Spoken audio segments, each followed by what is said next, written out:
In their quiet chambers aboard the interstellar craft circling high above this world, the Arabs, doubling as observers and map-makers here at the destination, routinely scrutinized the area around the hatch through their far watchers.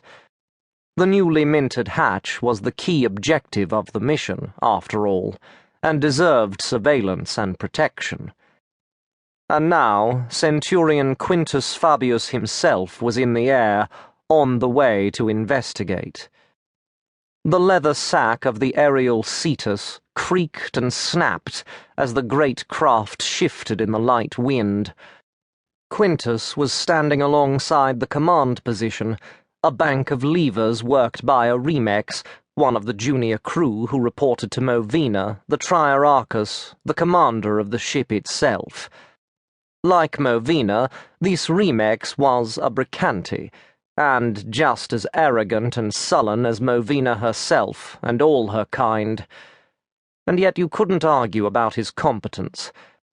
As he stroked his levers, great paddles shifted in the air around the flank of the Cetus, and the craft moved sweetly in response, heading towards the hatch, which stood open on the scarred plain that Quintus's engineers had made when they had unleashed the hot breath of the colonels on this world, and created this wonder.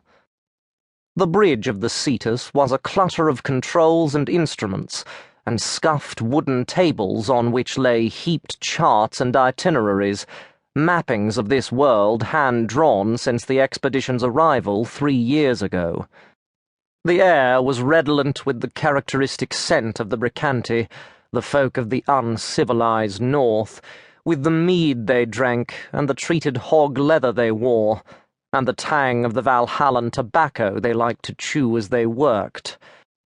But this mundanity terminated at the window, before which an alien world unfolded before Quintus's eyes.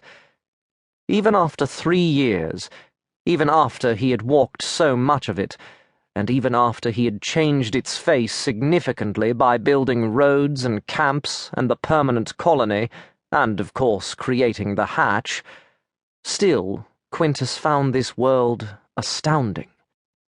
The hatch itself had been set on a scrap of higher land, overlooking a plain on which native vegetation sprawled, a low scrub of purple and white studded with odd orange cones.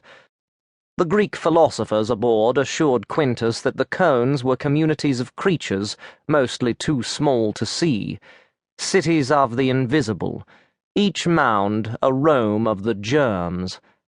Further away, the land rose up, ascending towards lofty mountains before which foothills stood in attendance.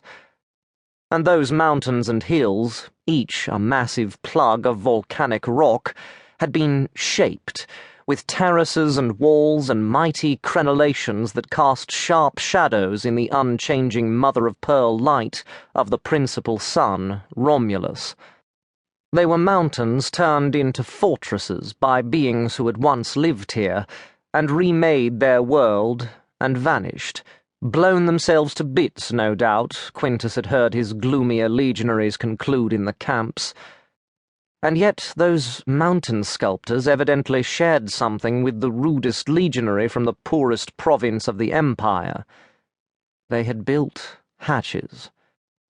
Well, Quintus had brought his ship here, and the engineers and the legionaries and the slaves had built their own hatch, and their names would be remembered for it, the ancient number of the legion of which this century was a part, inscribed at the foot of the stone cross of Jesu that was the only human monument permitted to accompany a hatch. This was forever Quintus's hatch, and this world, the fourth of the family that surrounded this stellar twin, Romulus, would, once the permanent colonia was formally dedicated by the Vicarius, become the latest province of a Roman Empire that had now reached to the stars themselves. This was what he had achieved, he, Quintus Fabius.